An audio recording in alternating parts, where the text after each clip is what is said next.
Bonsoir à toutes et à tous et merci de nous suivre sur nos routes. Bienvenue dans le programme du soir et aujourd'hui nous commençons comme d'habitude avec le décryptage et c'est toujours avec Mamadou Diouf, notre éditorialiste. Bonsoir Mamadou Diouf et bienvenue. Bonsoir Guillaume, merci beaucoup. Avec vous aujourd'hui, nous parlons de la Sierra Leone, un calme précaire après les violences de dimanche. Alors, un calme précaire règne sur Freetown et sur les autres villes de la Sierra Leone en attendant qu'on y voit plus clair parce que ce dimanche, des attaques ont eu lieu dans la capitale sierra-léonaise, caserne, centre de détention, armurerie. Et le ministre de l'Information parle d'une tentative avortée de coup d'État. Pour l'heure, les assaillants sont toujours recherchés. Le bilan fait état de 13 soldats tués, 3 assaillants également tués. On est à la recherche de ceux qui seraient les auteurs de cette tentative. On parle, selon les informations du gouvernement, de militaires en fonction et des ex-militaires qui seraient à la base de cette violence-là qu'a connue le pays ce dimanche. Que dire après? Le calme revient petit à petit. Oui, on peut constater que le calme revient petit à petit, bien que quand on regarde les images des rues de Monrovia et autres, on se rend compte qu'effectivement, si l'on peut parler de calme qui est revenu, on constate également une présence policière qui est là, qui est bien claire, qui est bien nette, qui montre que le calme est effectivement précaire, puisque si on regarde le discours qui est tenu, le président a pris la parole, ce qui veut dire que la situation est sous contrôle, pour utiliser l'expression consacrée, mais on n'a pas entendu les éléments d'information qu'on attendait. On parle d'arrestation, mais jusqu'à présent, on ne dit pas qui a été arrêté. On parle effectivement de forces de défense et de sécurité, des gens qui sont actuellement en exercice, d'autres qui sont à la retraite. Vous avez les prisons qui ont été ouvertes et même des prisons où il y avait des détenus plutôt dangereux qui étaient enfermés. Qu'est-ce qui a été fait? Est-ce qu'on a pu rattraper ces prisonniers? On n'a pas d'informations claires là-dessus. Il y a des casernes où on est allé pour prendre des armes. Qu'est-ce qui a été fait? Quelle arme a été prise? Est-ce qu'on a pu récupérer ces armes? Il y a encore beaucoup d'informations sur lesquelles, quand on regarde la communication du président de la République, il a été très bref. Il est sorti plus pour apaiser, pour tranquilliser les populations. Même si son ministre a parlé de coup d'État, lui, il n'a pas parlé de coup d'État. Il parle de violence, tout simplement, d'un coup contre la démocratie, mais il n'a pas utilisé lui-même l'expression coup d'État. Et face à la situation, la CEDEAO se montre très solidaire de la Sierra Leone. Ben, la CEDEAO n'a pas le choix. La CEDEAO n'a pas le choix parce que avoir ce chapelet qui semble coupé et que les pays tombent les uns après les autres dans des coups d'État, s'il fallait qu'il y ait encore un coup d'État aujourd'hui qui réussisse au niveau de la Sierra Leone, ben, la CEDEAO va avoir une plus grosse épine encore à son pied. Qu'est-ce que la CEDEAO va faire? Est-ce qu'on va dire ce qu'on a tenté au Niger et qu'on n'a pas pu faire, c'est ici qu'on va le faire, une intervention militaire? Est-ce qu'on va retourner aux sanctions habituelles, les sanctions économiques qui n'ont pas permis à la CEDEAO d'obtenir le plus souvent le but qui était recherché, sinon que mettre les populations dans des difficultés énormes sans pour autant obtenir le résultat recherché, mais ça mettrait la CEDEAO en face d'une situation telle que la CEDEAO est déjà en train de jouer son avenir sur les coups d'État qui se sont passés, en particulier avec celui du Niger, un autre coup d'État au niveau de la Sierra Leone, mais ça veut dire que l'Afrique de l'Ouest, finalement, bientôt, ce sera plus des régimes de coups d'État qui dirigeront les pays que des régimes qui ont été élus démocratiquement. Et justement, le Nigeria a annoncé que l'organisation sous-régionale est prête à offrir une assistance militaire à la Sierra Leone, c'est-à-dire que la situation sécuritaire du pays est toujours fragile. Ben, elle est fragile parce qu'il faut se rappeler qu'en juillet, déjà, on parlait de tentatives de coup d'État. Oui. En juillet dernier. Ben, c'est à la suite de la présidentielle. Voilà, puisqu'il ne faut pas oublier que le président Madabio a été élu avec beaucoup de contestations et il est passé vraiment d'une tête. Il y a eu plein de contestations. Bon, ce qui dérange un peu, c'est que le coup d'État est arrivé au moment où ces contestations s'étaient vraiment fortement réduites. On avait eu même l'impression que l'apaisement était là, les choses étaient en train de reprendre normalement. Il y avait véritablement une désescalade et on se retrouve subitement de l'autre côté. Ben, quand on regarde, il n'y a pas de confirmation, puisque certains médias en parlent.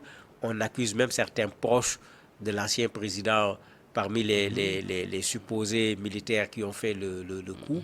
Mais tout ça, c'est des informations qui ne sont pas encore véritablement confirmées. On ne peut pas encore les prendre pour argent comptant. Ce qui est clair, c'est que on est dans une situation qui, pour le moment, ne permet pas de dire où on va.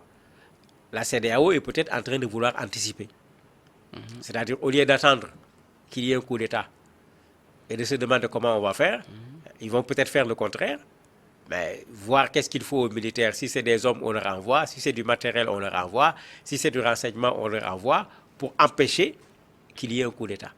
Ben, ça permettra à la CEDEAO de ne pas se retrouver dans cette situation difficile où devant le coup d'État, on va se poser la question, puisque ça fait partie de la jurisprudence maintenant.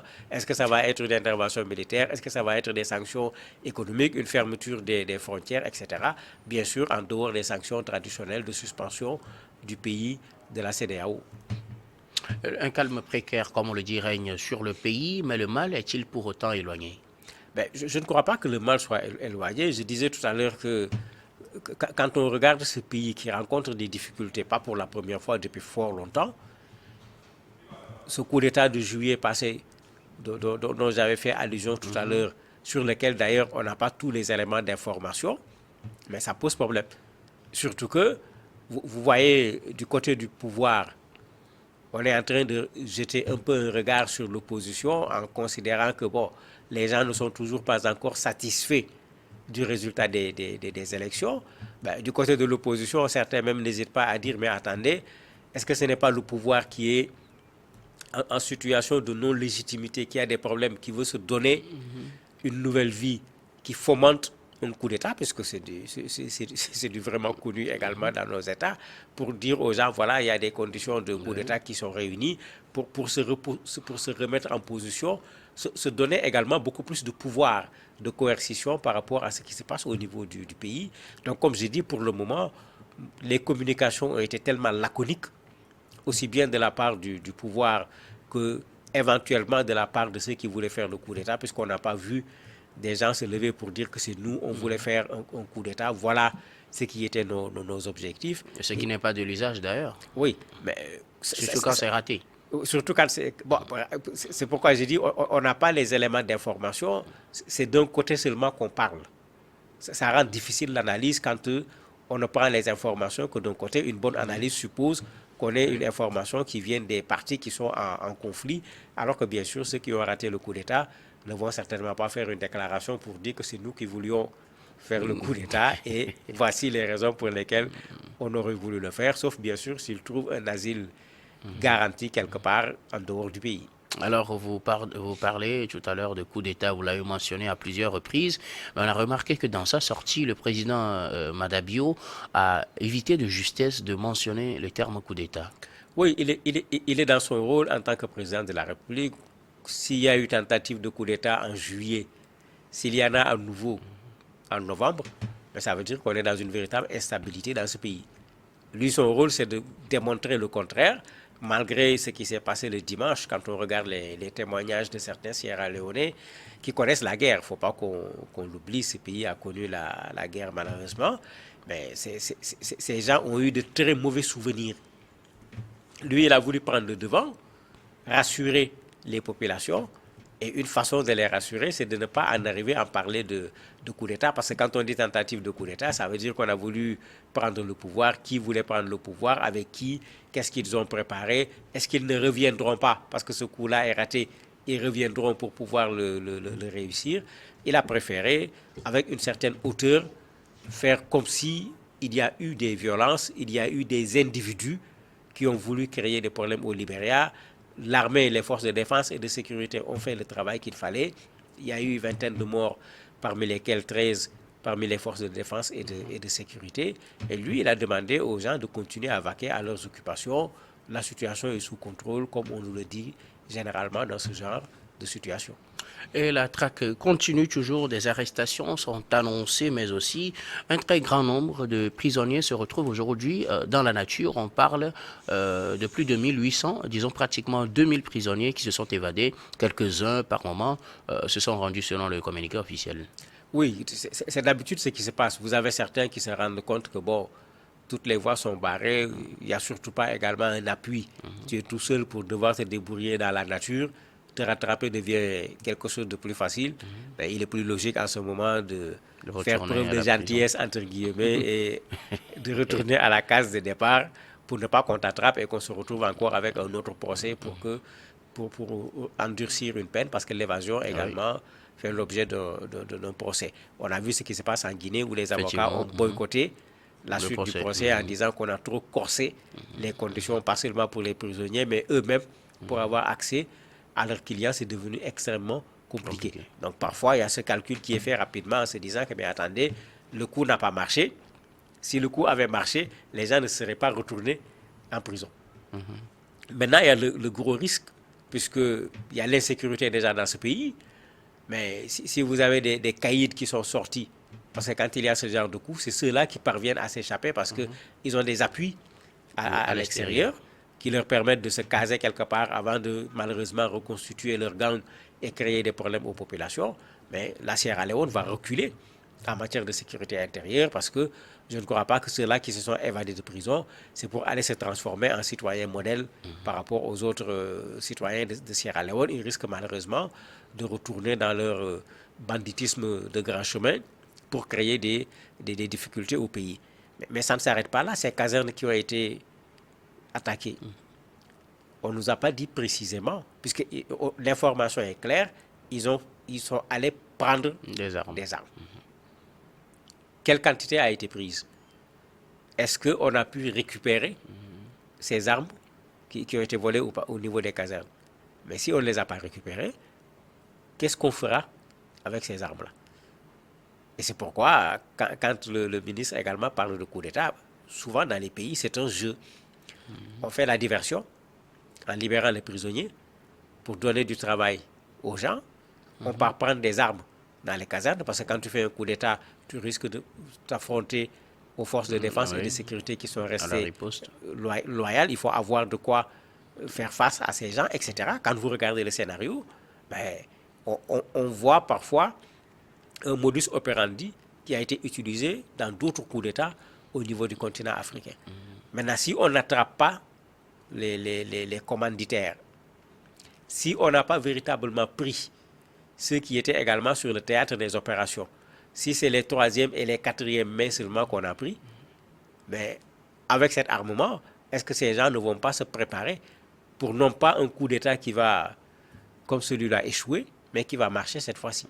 Et là, ça pose un sérieux problème parce que, au lieu de s'occuper du développement du pays, on va se mettre encore à poursuivre des gens qu'il ne sera pas facile de retrouver, alors que, en parlant de Sierra Leone, si on demandait aux populations c'est quoi la priorité, je ne crois pas qu'ils vont dire que c'est de faire coup d'État ou de ne pas faire coup d'État, parce qu'il y a d'autres priorités qui sont là et tout le monde les connaît, puisque la Sierra Leone n'est pas très loin d'une bonne partie de nos pays.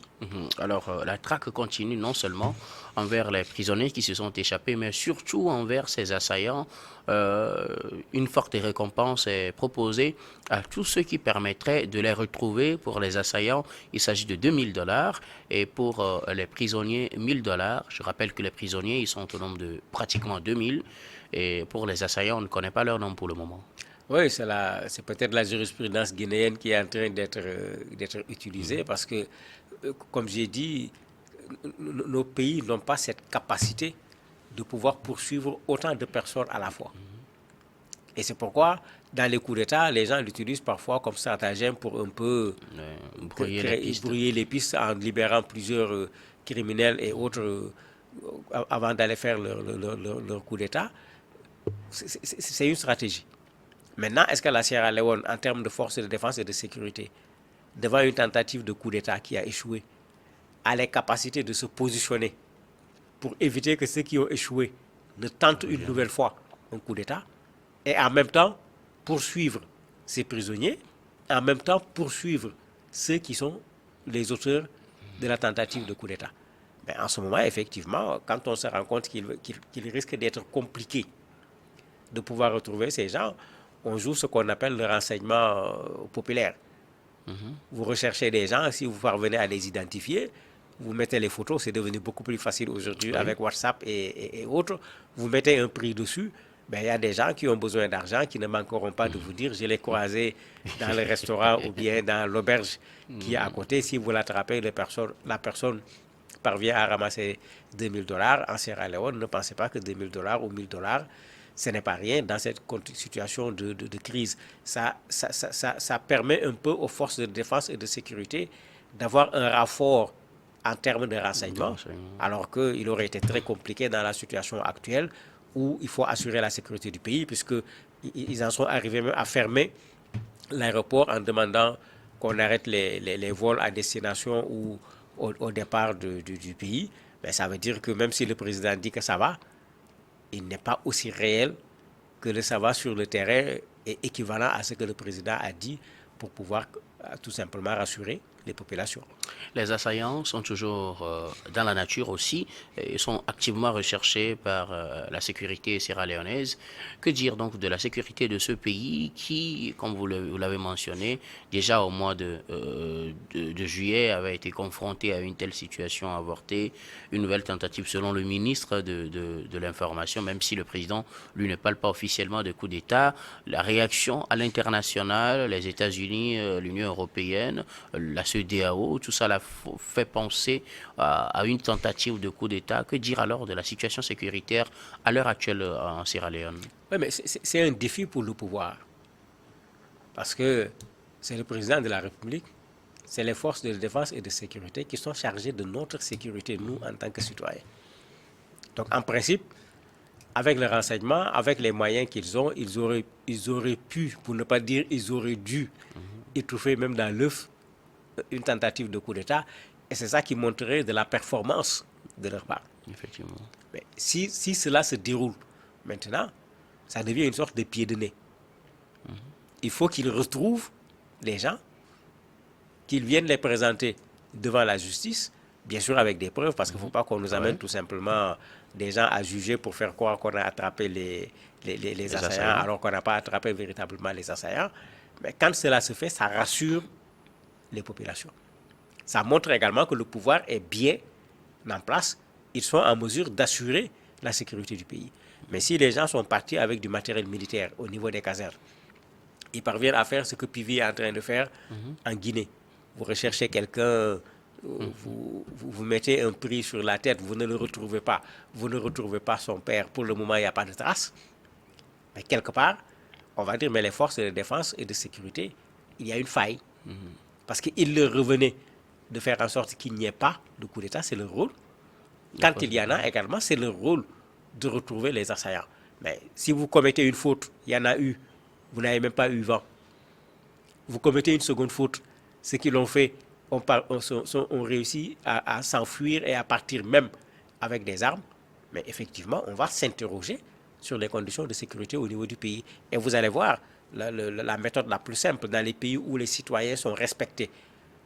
Allez regarder dans leurs ambassades, on va commencer à dire à leurs citoyens, évitez tel pays. Ou bien les pays qui utilisent le rouge pour faire des cartes pour permettre à leurs concitoyens d'aller regarder sur Internet et de savoir les endroits fréquentables ou pas. Vous allez voir, on va commencer à colorier en rouge, mais ça indique effectivement que le pays a du mal à assurer cette sécurité qui est pourtant la première chose qu'on doit assurer dans un pays si on veut que les citoyens vivent paisiblement. Nous arrivons à la fin de cet entretien. Un dernier mot, Mamadi Diouf. Souhaiter tout simplement que le Libéria ne tombe pas dans de la déstabilisation encore. La Sierra Leone. La Sierra Leone plutôt. Ces deux pays ont une histoire un peu commune en termes de guerre civile là. Que ce pays ne se retrouve pas encore dans une situation de déstabilisation parce que pour moi les priorités sont ailleurs. Les priorités sont vraiment ailleurs. C'est dans la bonne gouvernance. C'est dans une gouvernance participative. C'est dans une gouvernance transparente. Et quand on se retrouve dans cette situation, le plus souvent, celui qui va vouloir faire des coups d'État risque de rencontrer des populations qui s'élèvent, qui s'opposent à un coup d'État, contrairement à ce qu'on voit aujourd'hui où ce sont les populations qui s'élèvent, qui applaudissent pour les coups d'État. Merci beaucoup à vous, Moadji Diouf, d'avoir répondu à nos questions. C'est la fin de ce numéro du décryptage.